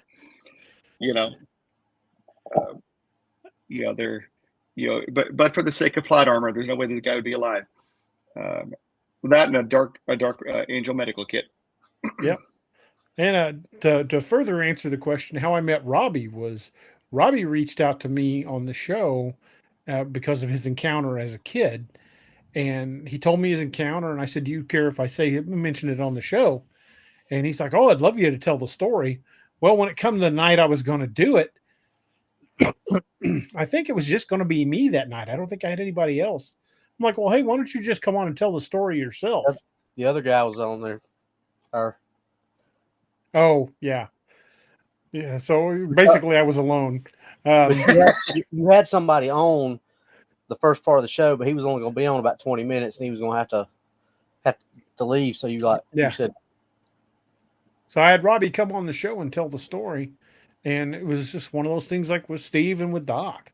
I mean, we just clicked. I mean, Robbie and I, we started talking, and we came from similar backgrounds. We had a lot of similar experiences, and he was one of those people that is just one of those rare people when you meet him, you feel like you've known him since you were a kid, and that's. And I said, hey, why don't you come back? And then hey, Steve wasn't available on Wednesday nights. I'm like, hey, you want to start filling in on Wednesday nights? And it just kind of grew from there. And now we're the four amigos, so to speak. Oh yeah. Well, and like you said, it's the interactions the four of us have. It's like the cast of Friends. Seriously. No matter what scene you're looking at, there could be any two or more of us, and it's all that same kind of interaction. Recently Robbie came into Springfield and spent a weekend, doing some Bigfoot stuff that we talked about in a previous show. And, I met him at breakfast that morning, and it was like immediately, we've been friends for years. And, even on the show, we've been friends for less than 2, probably. Yeah. It's getting close to 2. Getting close to 2? Yeah. In May, it'll be 3 years we've been doing the show. Yeah. Wow. So probably about 2 years for us. I want to say this October will be 2 years. So. Yeah. But it's funny. It's like the old friend you just met. Yeah, exactly. And that's pretty much how we all met. I mean, it was a crazy journey through the books that brought us together, and we just it's just like when we met, we knew we were family. Yeah. And oh my God. Well, it was that way with Tombs. We were exchanging a conversation a couple months ago, just and that mesh, man, just that mesh. We got done talking, and I said, I love you, brother. And he goes, brother. And I said, yeah. And I said, you're family, man. And there's like a pause because he'd been rapid fire texting with me like he does. And he goes, that means a lot, mate. And like, well, family ain't blood necessarily. True. None of my children are my biological children, but I pity the fool, as Mr. T would say, that would hurt any of them. I share no DNA with you gentlemen, but again, it's true. It's like when you met my friend Rick, DA. I mean, the two of you guys picked up like you were in the same freaking unit in the military. Yeah, you guys were brothers. There's that connection. There's that connection, and and you can't even say it's because we shared a similar warrior background or a warrior mentality. It's a shared experience of a type of personality, and when you meet that other person that has that shared connection, you just gel. And it was like that instantly with Doc. It was like that with Robbie. It was like that with Steve. It was like that with Rick. I have been so blessed in my lifetime. It's like that with Tombs. Within 5 minutes talking to somebody, it's like I felt like I'd known them since I was a child. And I met Tombs. Oh, go ahead. I'm sorry. I'm going to say this, man. I'm thankful that the last text message that he and I had was us telling each other that we loved each other. And that was my last one with him too. I'm gonna try to do every time I closed out talking to him, I told him I loved him. Yeah, I'm gonna try. Little Patty says, "I love that story. I bet it's as funny as hell to see Steve go all fangirl." I was laughing so hard I had tears in my eyes.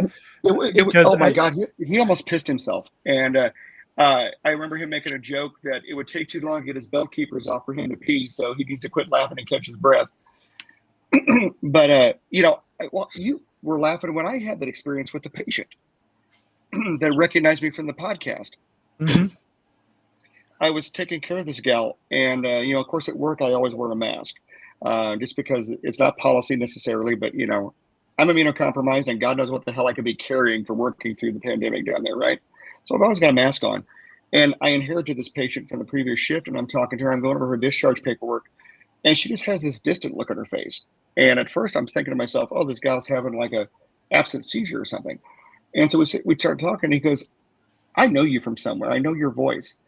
And I said, well, if you've ever been here at the urgent care, I'm here 3 or 4 nights a week. I mean, if you're here on a weeknight, we've met. And she goes, no, I've never been here. because it's just something. And I looked, and she's wearing a VisionCon t-shirt. And I said, "Oh, are you connected with VisionCon?"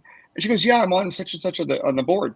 I'm like, "Okay." I said, "You probably know my friend D.A. Roberts." And she goes, "Yeah, he was one of the guests at the." "Oh my God, you're Steve!"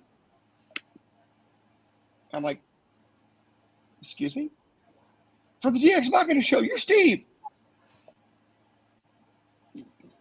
"Yeah." And I was like, "Oh my God, I just had a fangirl moment."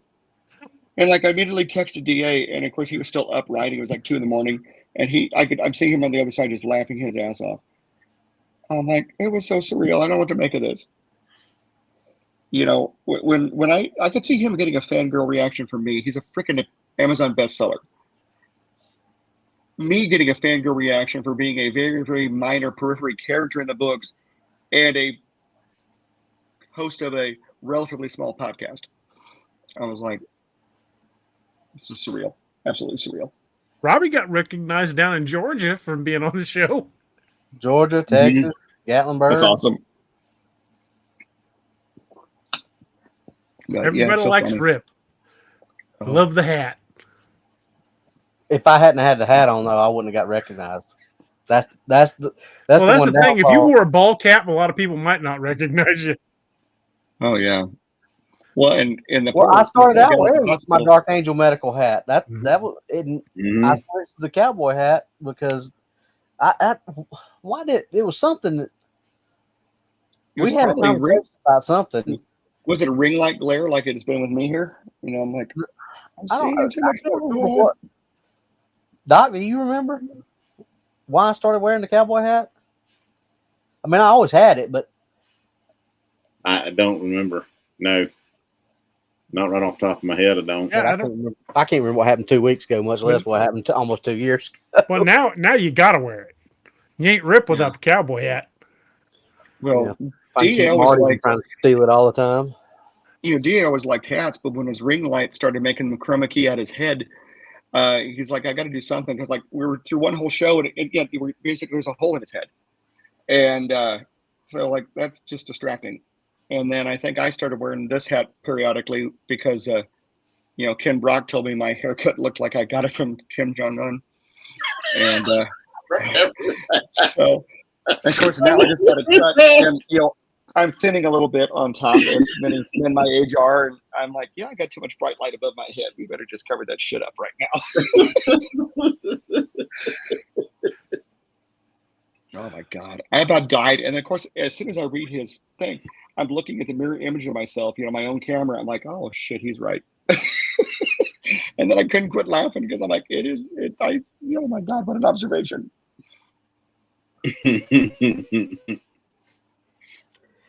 And I don't have any cool hats like DA does. I just have my my Colombian cocaine smuggler hat here.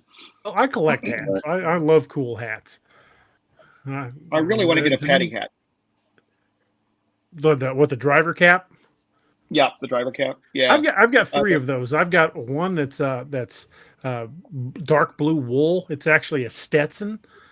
We found it on sale at the mall on clearance. And picked it up for like $8. I've got another just tweed one, and then I have a kind of a brown tweed one. So I've got like 3 of them, but I love those hats. I don't wear them often enough, but I do. Mark says he misses the Kolchak hat. It's right up there. I mean, I've got a whole stack of hats just off camera. I'm going to play with my hat, just for him that I like to buy my cigars from. It has a nice little haberdashery in there. And even though I have a German surname, most of my DNA is Irish. And so apparently I have inherited a lot of the DNA from my mom's side of the family. And, we came to the States in the 1600s as, English slaves. And I want to figure out what Irish clan my family came down from and get a patty hat with their tartan on it. I think that'd be really cool. Because, we came from like Hoys and Muds. There is no Clan Mud or Clan Hoy. Like Doc's is more easy to figure out, Davis, but it's Davison clan. I don't know what my clan is, and I've been trying to research it. With mine being Roberts, my family was what's called a sept of Clan Roberts' son. Yeah, that's the way. We're northern Scots. Like Yeah. I still got cousins up near the north end of Scotland, like up where the Orkney Islands are. Yeah, because our family Davises are the second sept in the clan Davidson, and we're all from Ross County, Rossshire, up near northwest of Inverness. We were supposedly cousins of Robert the Bruce, but that sounds all well and good. But my family being a sept of Clan Robertson were just sheep farmers. Right. Well, it's like every family, in the U.S. practically, especially if they're Southern, claims to be related to Thomas Jefferson. Okay. Well, they very well could be. He was pretty prolific. Well, he did get around a little bit, spread like butter. But no, if anybody out in our little community knows anything about, Irish genealogy and has any idea where Mudd's, M-U-D-D, or Hoy, H-O-Y, where that family belongs, you got my email address from my website, and you got Doug's or DA's from the show here. Let me know, because I'm seriously wanting to know. Wasn't Mudd the name of the doctor that treated John Wilkes Booth? Yep, and he is an uncle. That should give you a great place to trace from. But he is an uncle. Several greats back. But the for those who don't know the story, Dr. Mudd was the physician who set John Wilkes Booth's leg. Right after he promoted Andrew Johnson, he jumped off the balcony, and when he landed, he broke his leg, and he hobbled off, and he stopped at the house of Dr. Mudd, and I forgot what Mudd's first name was, but not knowing that this guy had just killed the president, he did what every good doctor would do at 3 a.m. or whatever, and he set his leg. And then they found out come morning that this was the dude that killed the president, and this guy just fixed his leg. And so word of mouth was everything back then. And so his name was Mudd. Yeah, he was ruined. And that's where the phrase "his name is Mudd" came from. Yeah. But we're directly related. We are not his direct descendants. He was not a grandfather, but he was an uncle somewhere up the chain. My ancestor was his brother. So that should be a good place to start on ancestry. That would be kind of cool. Somebody commented us where the drinking comes from. It's funny you say that, because I have had a tolerance for alcohol from the day I started drinking, and that's got to be genetic. It's like I tease that my blood type is 80 proof. I think there's a lot of it. I think the stereotype about Irish folks is probably somewhat accurate in that regard.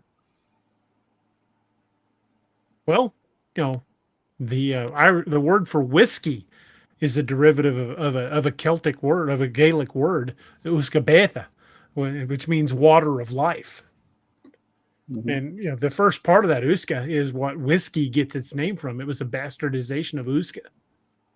Yeah. Well, and before I knew my family lineage, genetic lineage, I've always preferred Irish whiskey to the others anyway. I have developed a little bit of what was your British Museum guy? I've developed a little bit of his taste for Scotch, at this point, but I still will take a bottle of Bushmills over anything. What was it you always said? You said you've got what tastes on something budget? Oh, I have Valley Park taste and a trailer park budget. Yeah. I the Scotch that you have there, we ran across at a duty-free store on a cruise ship. And my wife goes, "Is this a good Scotch?" Because she immediately went to the Scotches and looked at the top shelf, the best they had there. And Macallan Enigma, $319. I said, "Oh, it's a great Scotch." And I said, "I could probably sell that bottle today for about $600, $700. She goes, "Buy a bottle." I said, "You realize I'm not planning on selling that bottle?" We're going to get to see live on camera my reaction to that Macallan Enigma. And I said, "You realize I'm not going to sell that bottle. Anything I buy, I'm going to open and I'm going to drink it." And she goes, "I know. That's a good deal." And so I bought it, and I sat on it for about 2 years. And I finally opened it up. And right before I opened it, I looked up what it would cost. And there were, I think, 2,100 bottles made in 2017. The primary market is all sold. There is no more. I even tried to look on this last cruise I took. But if you find it on the secondary market, it runs anywhere from $900 to $1,100. And I'm like, okay, it's going to be a good Scotch. I popped it open. And then I poured 2 pours right off the top of it into bottles before I had my drink. One for my doctor friend and one for DA. And so technically you're getting to drink it before I did, as far as where it lies in the bottle. But I did try it, and it's absolutely amazing. Well, I knew I was saving it for a special occasion, and it just seems fitting for this. Oh, yeah, more Robbie, special you're than awful that. quiet tonight, brother. I was just answering Lori about that. I was just sitting there listening to Steve. Oh, well, tell Steve to shut up so you can talk. Well, I don't. Y'all know me. I'm not the whiskey guy. Stop talking about whiskey. Let me talk about beer, Steve. Yeah, that ain't gonna work. Oh my God! Even though you may not be a whiskey person, I still had a hell of a time drinking with you. That's that right. was absolutely hysterical. And I had fun drinking with Noah too. Da, he's a lot of fun. Noah's a good kid. All my boys are good kids, but Noah's, of my 3 boys, Noah's the most like me. He's the most He's outgoing. like my mini me. He's like my mini me. Yeah, seriously, he's the most outgoing. He has the same trait that you and I have. My wife calls it, you're always running for mayor. I've never met a stranger. Nick is very quiet, very reserved. Your oldest son is Nathan. Nathan. I can't think of his name. Thank you. Nathan is friendly, but he's kind of feels you out before he really kind of gets to know you. Like, he was very quiet that night we were playing cards up until the point where the ice was melted, and then then he was interacting. But Noah, from like day one, it's a handshake, and I've known you for years. Noah's very, very hasn't met a stranger. Yep. Well, and he cracked me up. He got to me first when I got there. Got out of the DA's car, walked up to me.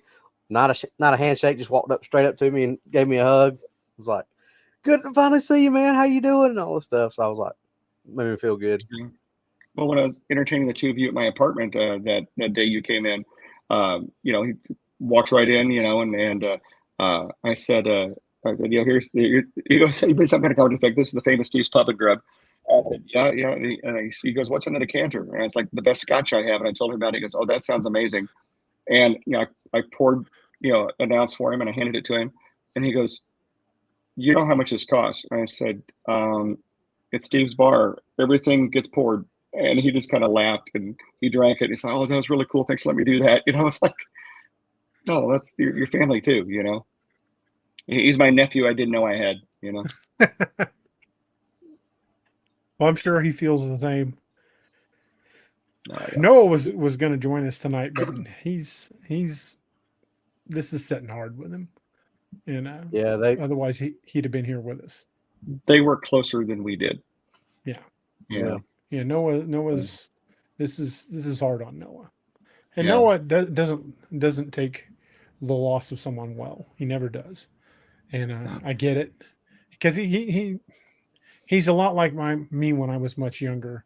When I was far less jaded, I wore my heart on my sleeve, and that's where Noah's at. He's not got the experience or the mileage I've got, but he's a lot like I was at 22, 23 years old. Speaking of Steve's Pub and Grub, did you find a place to put your official Steve's Pub and Grub sign? Yes, actually, you see above the filing cabinet behind me there, that blank space? Yep. I'm wanting to put the Wild Hunt one there. I just have to get some brackets to hang it, like some picture brackets. And then the actual green Steve's Pub and Grub is going to replace the Captain America up there in the corner. I'm going to move Captain off camera. I just haven't, the weather's been shit since you left. And I haven't had time to go get any brackets to hang it.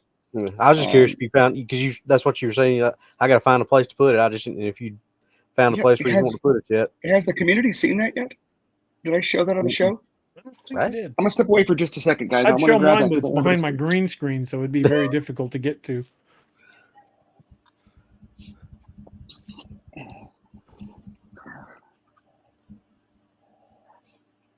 Oh, just a footnote for everybody. Noah and I have been discussing where we're going to be moving the merch store to.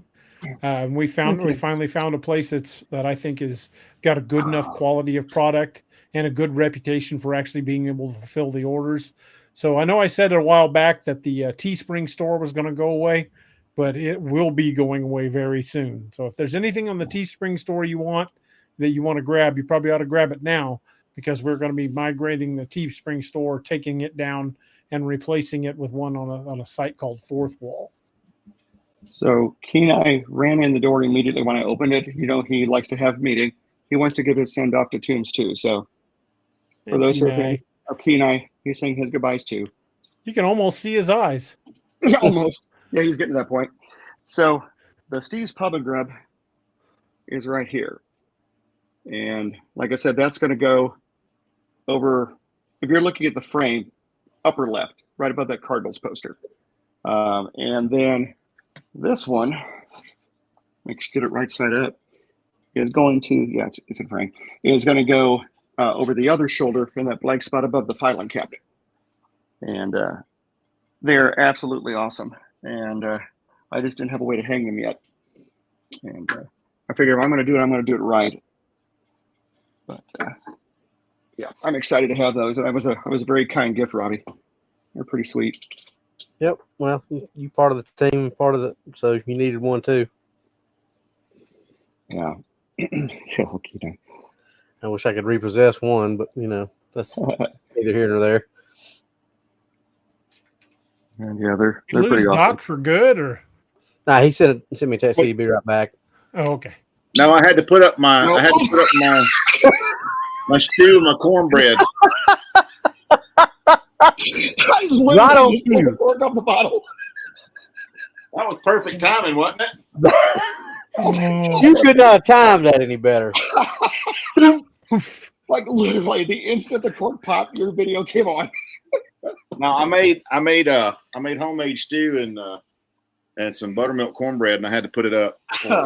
Doc, is that a bounty I see over there behind you? Yeah, why? Yes, it is, sir. Oh, very nice. That's like a very cosmopolitan. Very cosmopolitan. So, well, now it's cosmopolitan. There you go. We got to get Robbie one of them. My gambler and hat. Steve. Mm-hmm.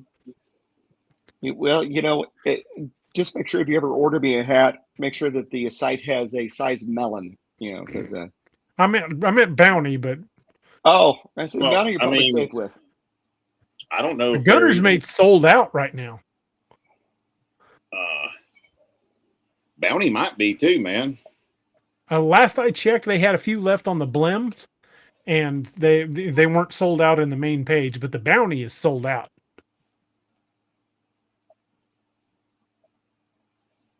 You mean the Gunner's Mate? Because you said Gunner's Mate a minute ago was sold out. out. Yeah, Gunner's Mate sold out. Okay. But the bounty's still there. But I tell you, if the bounty is a little pricey, the machete that they make, damn good quality. It's a good second choice if you can't get a copy of the bounty. Mm-hmm. Because this thing may not quite be in the size category of the bounty, but this thing is still massive. And about half the price, maybe a little less. Plus, it's also got that lead where you can slip your hand through the lead and keep it attached to your wrist. You can even tighten it down. But this thing, it's just like any other scallywag blade. That thing is just absolutely freaking sharp. And the serrated edge along the back, man, you could do some damage with that serrated edge. You could probably saw a tree in half with that thing. It is wicked.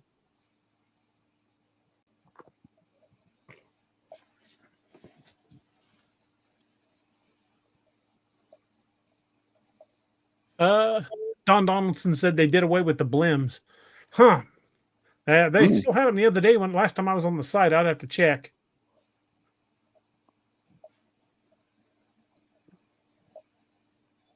If they did away with the Blims, that means they were clearing out all of the surplus stock they had at the end of the year. I knew they were doing that. They've got like the silver one and they've got the black one. So that silver one looks pretty slick, though, man.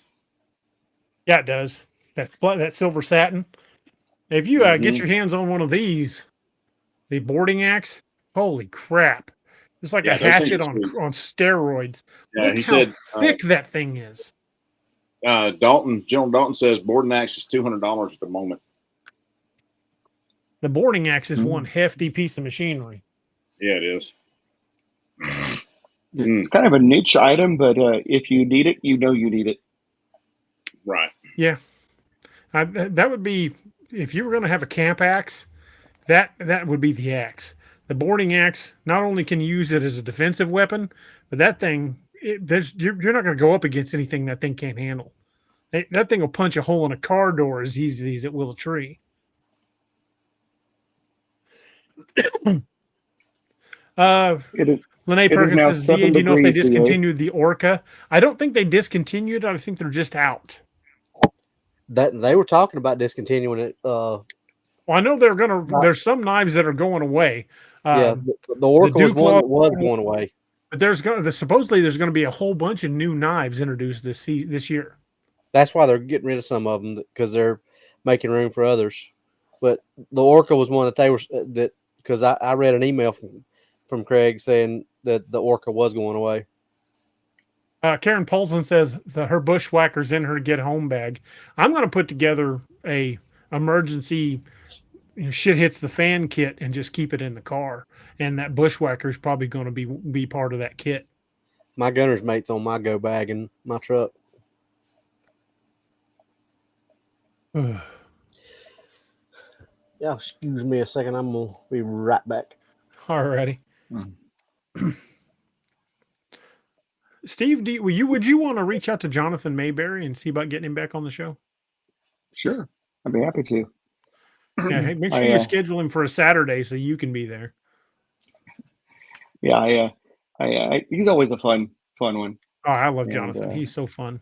I would love to get Larry Correa on the show, but I have no contact with him. Might be able to Jonathan Mayberry, if you shoot Jonathan Mayberry a message on Facebook, he's going to answer. But the only contact I've got with Larry Correa on Facebook is through the Monster Hunter International group, and he doesn't answer people through the group. I'm not friends with him on Facebook. I got you. Well, we Jonathan, we somehow managed to become pen pals, and I had my second greatest fangirl moment when DA's like, you never know who's going to be on the show this next time. I'm like, hey, what he told me. I'm like, don't jerk my chain, brother. But, yeah, that was pretty funny. When I'm like, hey, Jonathan Mayberry is going to be on the show. You're like, no, he isn't. I'm like, yeah, he's going to be on the show next week. Yeah, that was a lot of fun. Well, and then we got him back. He's like, yeah, we'd like to get back on the show. And I'm like, okay, well, I'll email him. And then like within 24 hours, he goes, well, I've got the Saturday free. I'm like, okay, we just booked him just like that. But when he left the first time, we were talking about whiskey, I think, at the last time that he was on there, because he's kind of a bourbon guy. And he educated me a little bit about some bourbons and how I drink them and whatnot. And he's like, I think I've made friends here. I was like, oh my God, I'm now friends with Jonathan Mayberry. I need to send Jonathan a bottle of that Missouri bourbon. If he's a bourbon guy, I need to send him a bottle of that Truman Reserve, because that's really good bourbon. Well, he was the one that told me about Brothers Bond, because he Brothers Bond bourbon, the one I've got my decanter. He did his V Wars series was bought by Netflix, and they made it into a TV show. And Ian Somerhalder played Luther Swan, the main character in the books. And Ian Somerhalder and Paul Wesley bought a distillery, and that distillery makes Brothers Bond bourbon. And so he's like, "You got to try this. It's Ian's distillery." I'm like, "Ian who?" He goes, "Ian Somerhalder." I'm like, "Oh, that's right. You live in the world where your first name, with celebrities people like this." And I bought a bottle of it, and I absolutely loved it. Well, I may have to pick up. How much was it? About $35-$40. That's not bad. I wasn't initially able to find it locally, but a friend of mine told me that the Harder House in NEMXA carries it. And but my wife wanted a bottle just because she's a huge Vampire Diaries fan, and she wanted to have it for her shelf. So this is my wife's souvenir Springfield bottle. Doesn't have it. They didn't. But this is her souvenir bottle that I'm not allowed to open. And when I bought it for her, I'm like, I'm not going to spend $40 on a bottle of whiskey I don't get to drink, but I'll spend $80 if I get to drink one of them. So, But I bought a couple of bottles since, and for a good all around bourbon, it's great for the price point. Right. Knocking stuff off my desk. Oh,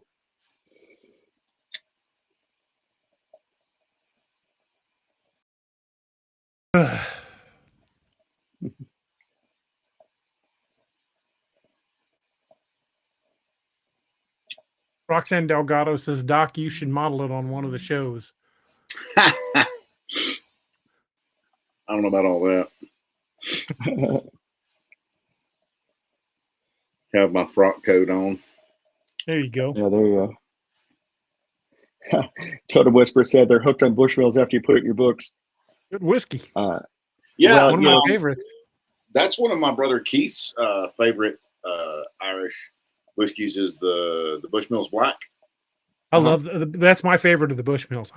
I won't turn down a Bushmills, but Bushmills Black is my favorite. Yeah, I found out about Bushmills Black from this contract nurse we had that worked with us when I was in the Air Force way back in the day. Miss Carolyn, I can't remember. She'd have her a wee nip of Bushmills before she'd go to sleep because we all worked nights together. And I said, Bushmills? She said, yeah. So she brought me a bottle, and Yep. it's good whiskey. I already liked Bushmills White Label, but then DA's books introduced me to the Black Label, and I picked it up. And I'll never forget when right after I finished buying the entire Ragnarok Rising series, Amazon sent me a notification and said people who bought Ragnarok Rising also bought this, and it was a flask, like a hip flask. It was this black steel flask. I'm like, I'm buying it. I think that's one of the best compliments Amazon could give me is recommending whiskey flasks to go along with my books. Yep, it's just a simple black steel 8-ounce flask, and it's actually the same flask I was carrying at my wedding. And That's awesome. And I had 8 ounces of Bushmills Black in it. That's what I was initially drinking out of. The minister got lost because we got married in a small town in the middle of absolutely nowhere, and he got lost for like 4 hours. And I was getting a little anxious, and my friend Rick goes, "You still carrying that whiskey in your pocket?" I'm like, "Yes, sir." He goes, "Grab 2 glasses, follow me." I'm like, "All right." So we stepped off, out of the way and started drinking. And then I get about halfway through my second pour, and he shows up. And I looked at Rick. We both downed our drinks, threw the cups away, and walked into the wedding. Steve may have had the most heavily armed wedding party since the Gotti family. Oh my And God. at one point, I became the armorer for the wedding photos when everybody was handing me guns. Now, I think at that point I was the 3rd largest standing army in Missouri. Yeah. Yep. If he was a country, DA was the easily the probably the 4th or 5th largest armed unit in the world. But yeah, the photographer is like, I'm catching a lot of bulges and stuff in your suits, and because we were printing some, and because when I had my suit sized for me, I wasn't wearing a holster, and so she goes, "You guys, what are those?" And I'm like, "Guns," and she goes, "Okay," and she goes, "Well, we need to take care of those," and so we start like deholstering, and we just start handing stuff to DA, and it was like that scene in Miss Congeniality where she's pulling like mag carriers out of her garter belt and stuff like this, and he just holding his hands out as guns and magazines started. I'm like filling cargo pockets and jacket pockets. I think I had 6 handguns on me at one time. Oh, at least. And the funny thing is, of course, being a gun guy, DA's looking at something going, "Oh, that's cool. I want one of those. That's neat." Rick hands off his 5.7.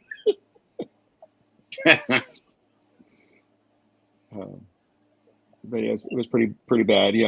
Rick is of course former military and always carries. I think he still got some kind of funny clearance. My brother's a cop. He was carrying a couple. I had one. I think pretty much the entire wedding party was armed. Yeah, I think everybody in that wedding party had at least one firearm on them. Yeah, that's about like we went to my old partner's wedding the other night, and there was about 70 people there, and of those 70, 60 of them were police officers. And awesome. You know that place had some armament, including the bride. So they did the and my chief he what do you call it, the officiant? Is that what it's called? Mm-hmm. Yep. He was the officiant of the wedding. So when he gets to the part about does anybody have any objections or that stuff, Chloe turns around and pulls her split in her dress to the side, and Grant turns around and pulls his jacket to the side, and Chloe's got her department issue back up on a garter. I was just about to say she probably had something on a garter. Yeah, baby Glock on a garter. Yeah, that's awesome. It was pretty funny. That Like, is, say something, fuckers. yeah. Steve, I poured that Macallan Enigma, and it is really got a beautiful color to it. It is very dark. Caramel color. I'm looking forward to trying it. Yeah, they take that when they make it and they split it into 3 barrels, and they use old smoked bourbon barrels for part of it, and part of it is aged in bourbon barrels, part of it's aged in a sherry barrel, and I'm trying to remember what the third part was aged in. But smell the sherry notes. For the last couple of years of its life, it gets reconstituted and it gets aged in a common barrel. I smell sherry and tobacco. It has got a very complex profile. You'll notice one particular flavor forward, and then the others will start to develop, and one of them kind of carries on to the end. And I pick up a lot of apricot on the finish, but maybe that's just me. Well, I'll let you know in a minute. We're not going to do the affiliates tonight. Sorry, guys. We'll resume doing that on regular shows. And I'm going to do something a little different for the final toast. We'll be lifting our glasses to our fallen friend, saying goodbye to TOMBS, who is family to all of us. But I know I've been doing the parting glass, but I've only been doing part of it. I'd like to read you guys the entire song, and then we'll have our toast. For the record, I listened to that song right after you gave me the news, and I bawled like the biggest baby I've ever been. But it hit me so hard and it meant so much. Thank you for sharing that with us. Well, I'm going to be pouring a little bit of this. Well, 11:18. I approve, sir. And then DA's got the Macallan Enigma. I should have had a bottle with me for you, DA. I'll never forget when I gave that to you. Your response was, great. You're going to give me a scotch I'm going to like, and I can never afford to drink again. Exactly. I'm like, that makes 2 of us, brother. Bringing up the Microsoft Word document with the lyrics to the song on it is going to make my green screen go crazy because it changes my lighting profile. But I'm gonna read the lyrics to the entire song, and I hope you guys like it. And I would encourage each and every one of you to go on YouTube and listen to this song. And if you're watching the show, pour a glass of water or something stronger and have it toast with us. Yeah. Doesn't have to be booze. Doesn't matter if it's tea, coffee, whatever it is you're drinking. Just help us raise a glass to a damn good man, a damn good friend, and a loss felt deeply by all of us. I find myself wanting to sing the song, but nobody wants to hear that. Of all the money that e'er I had, I spent it in good company. And all the harm that e'er I did, alas, it was to none but me. And all I've done for want of wit, to memory now I can't recall. So fill to me the parting glass. Good night and joy be to you all. So fill to me the parting glass, and gather as the evening falls, and gently rise and softly call, good night and joy be to you all. Of all the comrades that e'er I had, they're sorry for my going away. And all the sweethearts that e'er I had, they'd wish me one more day to stay. But since it fell into my lot that I should rise and you should not, I'll gently rise and softly call. Good night and joy be to you all. So fill to me the parting glass and gather as the evening falls, and gently rise and softly call. Good night and joy be to you all. And I can't think of a better tribute to my friend, to Tombs. I love you, brother. To Tombs. Tell that holla, my friend. That's quite amazing. That is. That is. Well, it's only fair that one of our best mates could share with the best scotch that I could give you. Let me tell y'all something. Do not hesitate to tell those that you love them every chance you get. That's why I said earlier, I'm thankful. The last text that I had with him was us finishing off and saying, I love you, brother. If you have the chance, you have the opportunity, you have someone that you love that's in your life that's special to you, you tell them every chance you get, because you don't know. You don't know when it's going to be the last time you tell them that. Right. And Ivy, we love you, and we're there for you if you need us. I'm sorry that you're going through this, and we're sorry for your loss. And our prayers are with you and with your family. And they always. I think I will speak be. for all of us, Ivy, when I say you have our sword if you need us for anything. Just know that you will always be family to us. Again, to Tombs. Tombs. Thank you, brother.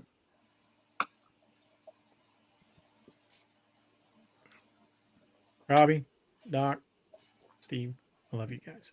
You guys are both brothers to me. Tombs, I love you too, wherever you are, I love you too, brother. I know you're raising a glass of something, probably a curved horn. And I'll see you in Valhalla. I'll see you on the other side. And for each and every one of you out here who have been part of this journey and whose lives Tomb touched and who's walked this crazy path with us, we love you all too. And we are so glad you're part of the family here. So thank you guys. Thank you to Ivy for sharing Tombs with us. Thank you to Tombs for being part of our lives. And thank you to each and every one of us for being on this journey with us every step of the way. Good night. And joy be to you all. Good night, everybody. Not y'all. Thank you for joining us. Catch us again Wednesdays and Saturdays on Ex Machina. A special thanks to all our channel members and Patreon supporters. Please make sure to like, share, and subscribe.